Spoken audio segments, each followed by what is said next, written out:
Hello, ensino médio! Tudo bem, crianças? Como é que vocês estão? Tudo bem? Sobrevivendo aí à quarentena? Eu estou aqui sobrevivendo, da sala para o quarto, do quarto para a cozinha, e assim vai a minha vida. Olho para a janela como uma presidiária, né? Assim, tipo, ai, que saudade lá de fora, né? Mas estamos sobrevivendo, ok? Tudo bem?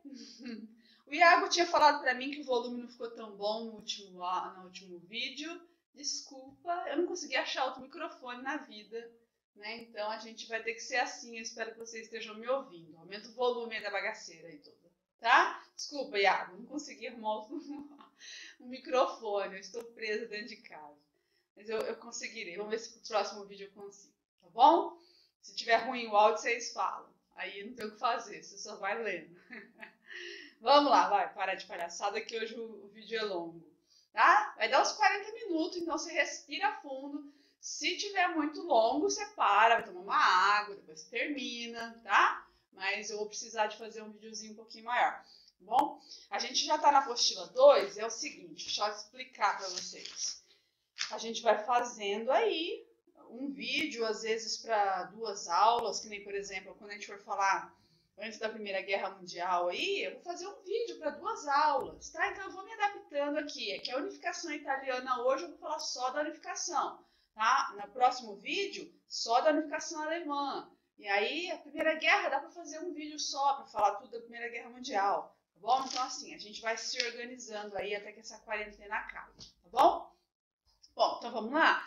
A unificação italiana a gente já falou, acho que lá no 8º, no 9º ano, não me lembro. Tá? Mas assim, você pode ter em mente algumas coisas, a gente vai acrescentar um pouquinho mais, tá? Vai conversar um pouquinho mais com vocês. Então assim, só uma introdução bem breve, a Península Itálica fazia parte do Império Romano, se você sabe, tá? Depois, na Idade Média, ela passou a fazer parte do Sacro Império Romano Germânico. Só que aí o que acontecia no Sacro Império Romano Germânico? Enquanto Inglaterra, França e Áustria e alguns outros impérios, alguns outros reinos, né, se tornaram países, a Inglaterra, a França, o Sacro Império Romano Germânico ainda tinha seu território dividido em reinos, pequenos reinos, tá? Então, o Sacro Império Romano Germânico é o que hoje é a Itália e a Alemanha juntos, tá? Então, esse era o Sacro Império Romano Germânico. Então, esse território não se tornou um país, igual a Inglaterra e França, ficou dividido em pequenos reinos, tá bom? Ainda durante toda a Idade Média e o começo da Idade Moderna, tudo divididinho em reinos, tá bom? Só que esses reinos, o que aconteceu? Vamos lá, eu vou dividindo aqui para a gente falar um pouquinho mais tranquilo. O que aconteceu com esses reinos? Eles foram acabando se separando ali de acordo com o idioma que eles falavam, questão cultural. O pessoal da Península Itálica falavam dialetos mais próximos do que é o italiano hoje, as línguas latinas, né? A parte da Alemanha falava um idioma mais anglo-saxão, que é o que hoje é o inglês, por exemplo, o alemão, eles são muito próximos ali em algumas questões. Tá? Então, eles vão naturalmente se dividindo, tá? Só que aí o que acontece? Por que a Itália, Vanessa, não se tornou já um país? Porque mesmo que tivesse uma cultura comum, um passado comum dos romanos e tudo mais, você ainda tem regionalismos muito fortes ali, né, na Península Itálica inteirinha, interesses políticos diferentes, interesses econômicos diferentes. Você tem a Itália como um reino de grandes comerciantes, de grandes famílias de comerciantes. E aí o que acontece? São eles que acabam dominando ali o território. Tá? Então não havia interesse deles de unificar a princípio nada. Tá? Eles tinham que fazer o comércio deles e tudo mais, até expandiam um pouquinho o território e tudo mais, mas não havia interesse, vamos unificar. Eles tinham interesses diversos, comerciantes diversos, rivalidades muito grandes. Tá? Então o que vai acontecer?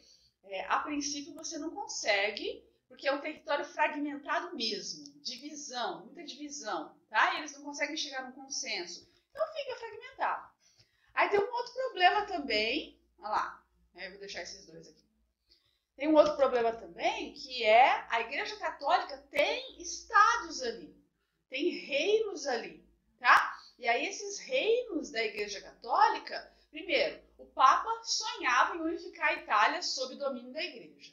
Segundo, esses estados não queriam o domínio da igreja. Então, assim, você tem essas brigas também aí, política religiosa. Fora os estados da igreja, a Itália não vai ser um local que tem uma influência muito grande da igreja. Embora o Papa esteja lá, deixa eu mostrar aqui, opa, não é o cavulo que eu quero mostrar, socorro. Então, olha só, eu tenho aqui, ó, tá vendo aqui? Essa partezinha aqui, meio cinza, eu acho, são os estados da igreja. Então, o que vai acontecer? Que engloba a cidade de Roma, tá? Então, o que vai acontecer? Vai dificultar essa história toda de unificar, tá? Porque a Itália, os outros territórios não são territórios religiosos. Hoje a Itália é católica, apostólica, romana. Naquela época, não. Tá? Você não tinha, por isso que o renascimento cultural, o renascimento científico teve uma grande influência na Itália. Tá? Por quê? Justamente por não ter esse pensamento religioso tão arraigado neles nessa época. Tá? Então, a Igreja Católica ter estados ali dificulta a unificação. Bom, o que vai acontecer? Mas sempre teve líderes nacionalistas, sempre teve alguém que queria unificar, que queria ficar... A Península Itálica existia. Geograficamente a gente podia falar, olha, essa é a Península Itálica, mas Itália como país não, tá? Então o que vai acontecer? Sempre houveram líderes nacionalistas. E aí qual que era o argumento que eles davam? Vamos unificar. Era essa descendência dos grandes romanos, né? Ah, olha, vamos virar Roma de novo, a cidade dos romanos e tudo mais. Então, eles apelavam para isso, mas era muita dificuldade, né? Então, acabava não vingando nada.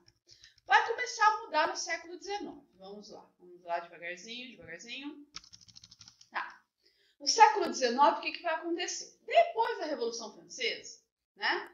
Começou o quê? A falar sobre república. Viva a república, e vamos fazer uma república.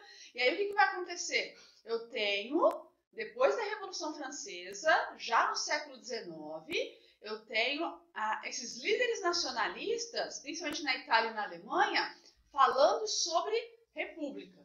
Vamos fazer a unificação e vamos transformar a Itália numa república. Vamos transformar a Alemanha numa república. Só que, o que vai acontecer?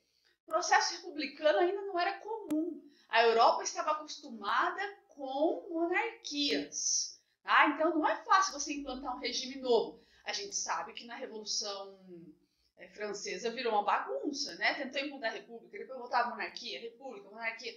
Por quê? Porque eles não tinham tradição republicana. As ideias republicanas eram bacanas, mas eles não tinham tradição. Então, o que acontece? Vamos formar uma república na Itália? Isso aí perdeu força também, tá? Perdeu força também, então não deu certo. Mas começou-se a falar um pouco mais sobre unificação. E aí, como é que vai chegar na unificação mesmo? De repente, o que acontece? A gente está no século XIX, Revolução Industrial pegando fogo na Europa, Inglaterra, França enriquecendo absurdamente por causa da Revolução Industrial.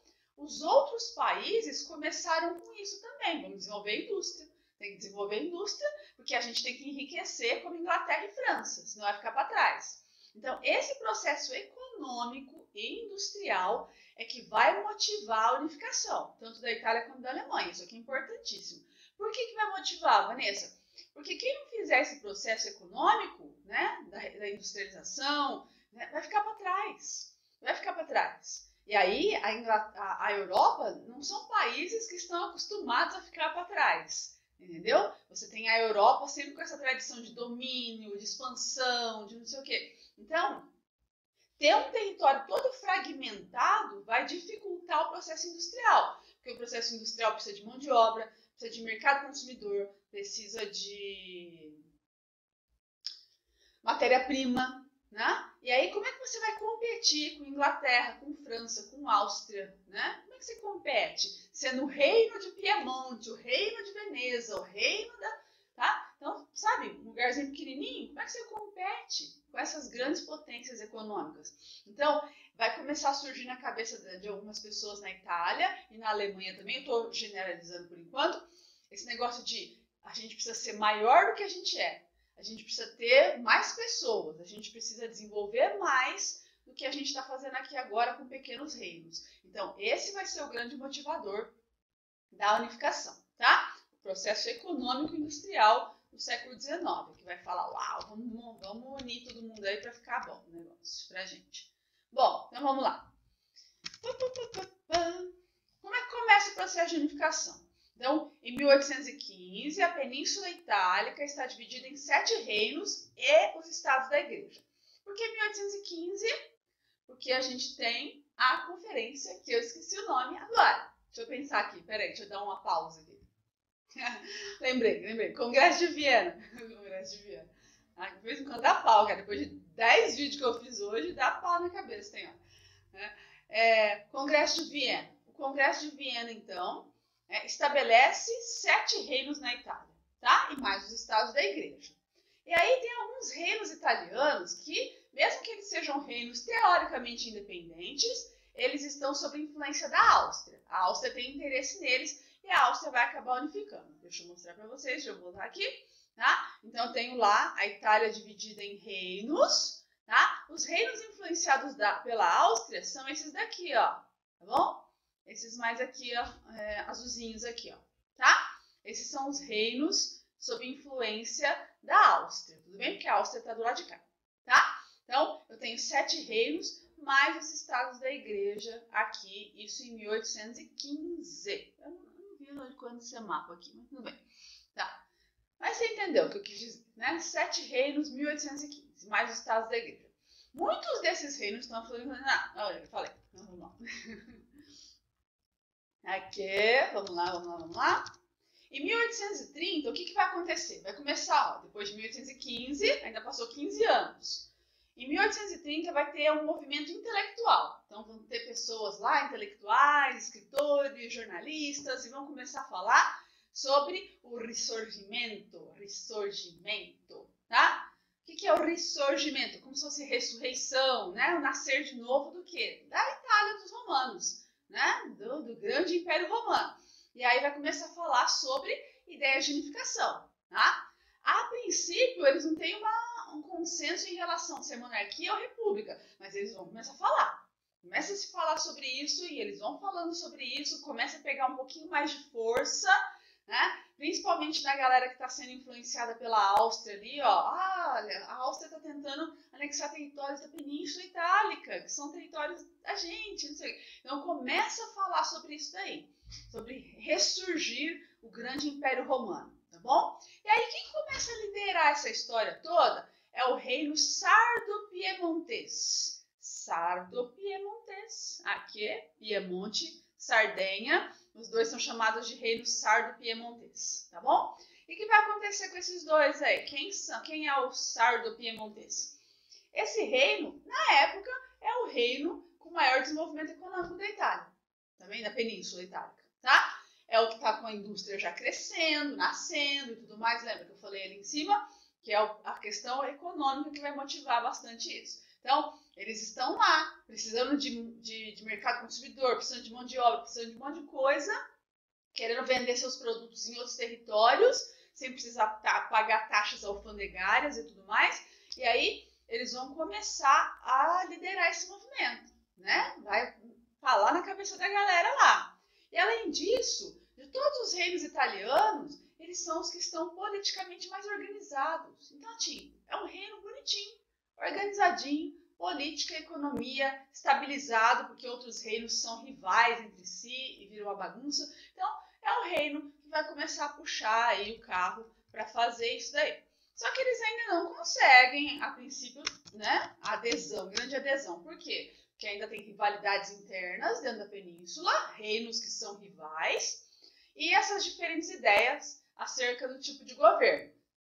Monarquia ou república? Né? Então, tipo assim, a princípio, o pessoal ligado à monarquia não queria lutar junto com o pessoal da república, porque depois vai fazer o quê?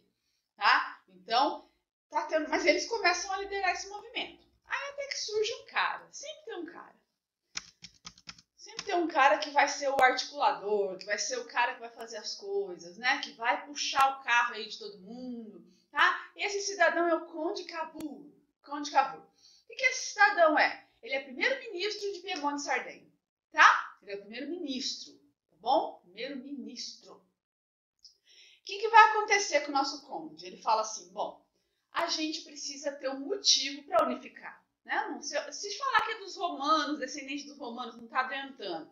Se falar que é legal, que é bom, não está adiantando, a gente precisa de um motivo maior.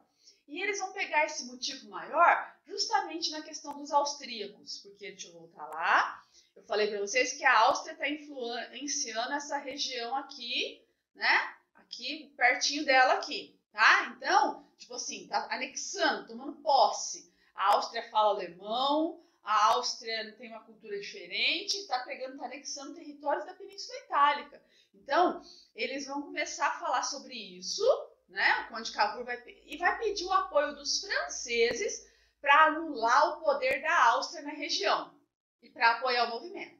Por que os franceses, Vanessa? Porque os franceses têm um BOzinho com a Áustria, tá? Os franceses têm um BOzinho, têm interesse em algumas terras austríacas, a Áustria e a França tiveram alguns problemas no passado, então eles vão pedir o apoio da França, que é o Napoleãozinho III lá, bonitão, e aí vai falar assim, ó, apoia a gente aí no processo de unificação, né, para anular a questão dos austríacos. Por que eles pensaram em anular a questão dos austríacos? Porque eles poderiam motivar o nacionalismo dos outros povos. Olha, a gente vai libertar aquelas terras ali das mãos da Áustria.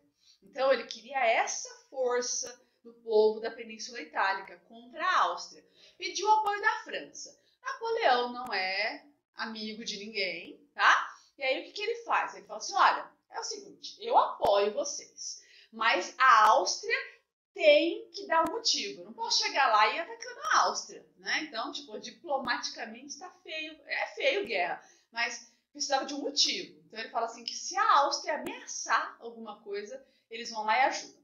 E eles pediram outro favorzinho. Eles pediram 2 regiões da Península Itálica para eles. Então você vê que situação que o Cavour ficou. Ele quer unificar todo mundo, mas ele vai ter que ceder 2 partes, mesmo que seja pequena, né, ali na fronteira com a França, ele vai ter que ceder 2 regiões. O pessoal dessa região não sabia disso, tá? Mas eles vão ter que ceder. Ele gostou dessa ideia? Não gostou da ideia. Mas, como eu sempre falo para vocês, que na política você não tem amigos, você tem alianças. Eu acho que ele pensou assim, tá bom, vou falar que sim, Napoleão, depois eu resolvo com ele, tá bom? Então, fizeram um acordo fechado, ok, mas a Áustria precisa provocar. Aí o Cavour fez o papel dele. Vamos lá. Cadê? Volta aqui. Olha lá. O que aconteceu? Em 1859, os piemonteses fizeram uma série de provocações aos austríacos. Os austríacos estavam lá na vidinha deles, dominando a região da Itália, e eles começaram a provocar. Provocar o quê? Falando que aquela terra era deles, falando que tinha que devolver. Começou a encher o saco dos austríacos, né? Fazer provocação mesmo, né? Igual vocês fazem no Twitter aí, tá? Começa a provocar. Os austríacos não são de ferro, e aí eles responderam com uma ameaça de guerra. Tipo assim, vaza daqui, senão a gente vai atacar vocês, tá? Então respondeu com uma ameaça de guerra. A França não estava esperando um ato agressivo? Tava. Então pronto. A Áustria ameaçou os italianos, tá? Ameaçou, aí a França foi com tudo, junto com o Piemonte, contra os austríacos. Foi uma guerra rapidinho, durou 2 meses essa guerra aí, tá bom? Piemonte e França venceram, mas eles venceram não porque eles eram um exército espetacular, nem nada disso daí, não. Venceram porque o exército austríaco estava desorganizado, né? As fontes da história dizem que eles não tinham um bom general, eles estavam desorganizados, as tropas. Se eles tivessem um bom general, eles teriam acabado com a França e com o Piemonte junto, tá? Então, eles estavam desorganizados e tudo mais, não conseguiram vencer, e aí, pronto, tá? A Piemonte e a França venceram, e aí isso gerou um sentimento nos italianos bem nacionalista mesmo, tá? Bom, começa já aí a unificação. Então, gerou já essa questão aí do sentimento nacionalista, tudo bem?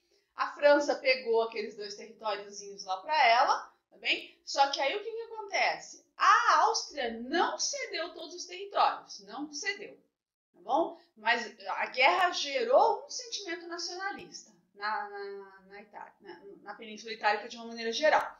Bom, qual foi a outra fase aqui, ó? Territórios como a Toscana, Parma e Módena fizeram plebiscitos e votaram a favor de unirem-se a Piemonte. Então, esses são estados do norte. O que aconteceu? Votaram, fizeram um plebiscito bonitinho lá. Né? Quem quer se unir com Piemonte, Sardenha, digam sim, e os contrários digam não. Então, fizeram um plebiscito e deu certo.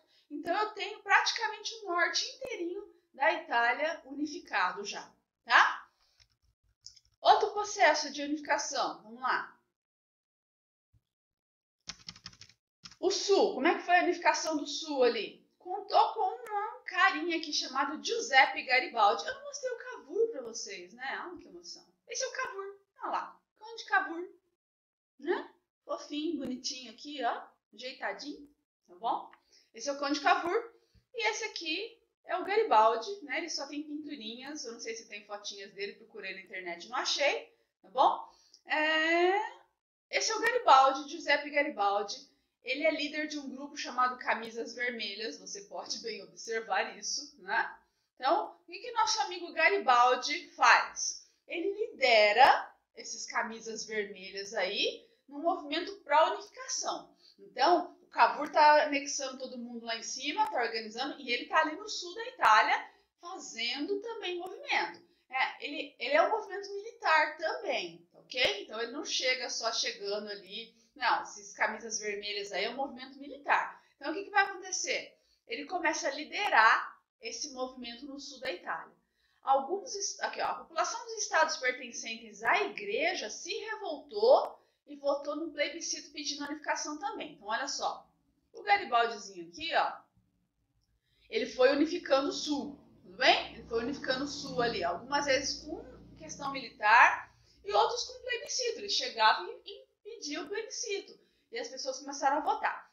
A galera aqui, ó, dos estados da igreja, muita gente que estava ali dentro não apoiava a igreja, eles tinham sido dominados, tá certo? Conquistados ali, o território foi entregue à igreja. Então, muita gente começou a se revoltar dentro desses estados aqui da igreja e pedir unificação. Então, o que vai acontecer? Olha lá, eles fizeram um plebiscito, então, dentro dos estados da igreja. Tá? E aí, eles votaram a favor da unificação. Então, vamos aqui, ó. Então, os estados da igreja aí também. Os estados da igreja vai dar um BOzinho ali, eu já vou chegar ali embaixo, tá? Porque não foi fácil assim. O Papa não chegou e falou, então tá bom, vocês decidiram, então vai lá. Não é assim, não. Tá? Em 1861, a Itália estava quase toda unificada. Quase toda. E aí, o rei de Piemonte, chamado Vítor Emanuel II, foi proclamado rei da Itália. Só que olha que ironia do destino, né? O Cavour foi lá, organizou tudo, articulou, fez... Quando o Vítor Emanuel é coroado rei, ele morre. Ah, que louco. Tadinho. Né? Lutou e não viu a Itália unificada. Tá? Então ele morreu nesse mesmo ano. Tá? O Vítor Emanuel foi proclamado rei da Itália e o Cavour morreu neste mesmo ano. Então quem que estava de fora? Vamos lá. Vamos entender aqui. Olha lá, quem ainda estava fora da unificação? Veneza, Roma e algumas regiões ainda sob influência da Áustria. Estavam fora da unificação. Aí o que aconteceu? Veneza foi lá, fez um plebiscito em 1866, a galera votou sim e pronto, se unificaram.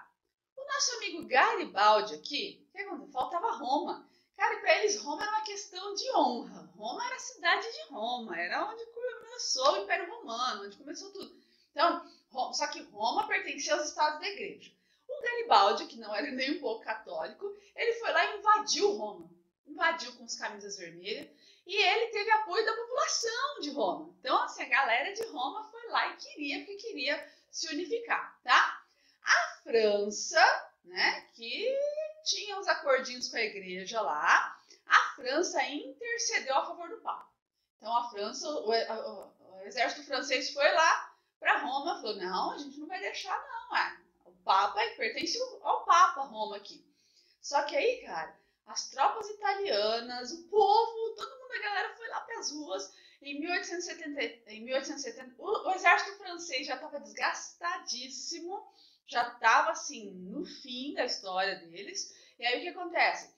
Em 1870, os próprios romanos fizeram um plebiscito votando pela unificação. Então, de 1867 até 1870, você tem essa questão aí dos romanos com a igreja e o Garibaldi ali, os camisas vermelhas, conflitos e tudo mais. E aí, em 1870, eles fazem um plebiscito votando pela unificação. Aí, o que aconteceu? Vamos lá, questão romana. Vamos lá. Eu vou acabar o vídeo antes do que eu pensei. Em 1871, o Papa ficou restrito a uma região que era chamada de Vaticano. Ainda não é o Estado Vaticano, a região se chamava Vaticano. E aí o que acontece? Ele começou a falar que ele era um prisioneiro em Roma, porque ele está dentro de Roma. Ficou ali restrito, né? Havia um conjunto de leis chamado Leis de Garantia. Assim, tipo assim, ó, Papa, Roma vai ser unificada, mas a gente vai te fazer um favor. A gente vai deixar você aí, ó. Se eu não me engano, tem 3 ou 4 quilômetros quadrados o território do Vaticano hoje. Esse território você pode ficar, né? E aí você só não pode fazer mais nada. Dentro desse território você manda, você faz o que você quiser e tudo mais, é território da igreja, mas fora disso daí é da Itália. Roma pertence à Itália. O Papa ele falava que ele era um prisioneiro em Roma, que ele só podia estar ali dentro, e se ele tivesse que sair daquela região do Vaticano, precisava de pedir autorização, não pertencia a ele, então virou um rolo. Isso aí era chamado de questão romana. O que é a questão romana, então? É esse conflito ainda que gerou entre o Papa e a Itália unificada, tá? Porque o Papa ficou restrito ali dentro do Vaticano, tá bom? Essa questão romana vai ser resolvida só lá na Segunda Guerra Mundial, tá? Antes da Segunda Guerra Mundial, na verdade, com o Mussolini, mas a gente chega lá, tá bom? Mas essa questão romana, esse conflito aí do Papa com a questão da unificação italiana. E havia também uma outra parte que não foi resolvida, que é a questão da Áustria. A Áustria ainda manteve alguns territórios sob seu domínio, tá? E esses territórios eram chamados de Itália Irredenta, que é a Itália não resgatada, tá bom? Então eles juntaram todo mundo aqui, cadê você? Aqui, tá? Ai, cansei.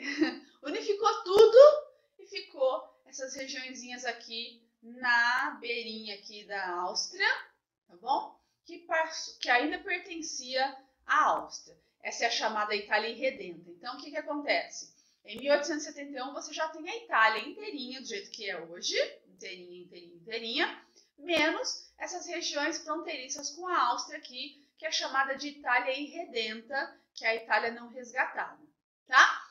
E aí, não foi república a princípio, monarquia, o Vítor Emanuel era o rei, tá, da Itália, unificou, todo mundo lá, eles começaram a organizar toda a questão de como vai ser as leis e tudo mais, né? Ainda pensando na Itália Irredenta, sob domínios austríacos, isso vai ser um problema lá na Primeira Guerra Mundial. A gente vai falar um pouquinho melhor da Itália Irredenta lá na Primeira Guerra Mundial, como for falar.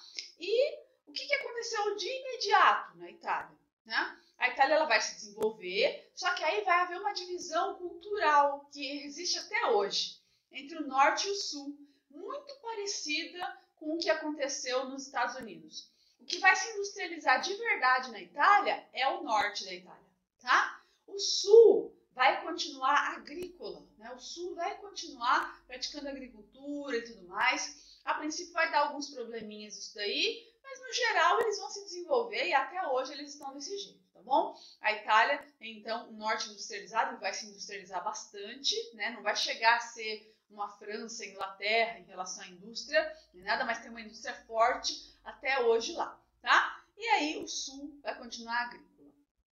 Tudo bem? Cansei mesmo, tá? Eu vou mandar para vocês depois uns exercícios, tá? E aí a gente vai se falando. Se você tiver algum trauma, drama ou dúvida, fala comigo. Deixa eu ver. O próximo vídeo que provavelmente eu vou fazer já amanhã é sobre a unificação alemã. E aí depois a gente entra na questão da Primeira Guerra Mundial. Fechou? Espero que esteja tudo bem então aí. Se tiver alguma dúvida, fala comigo. E aí a gente vai se falando. Beijo pra vocês. Se cuidem.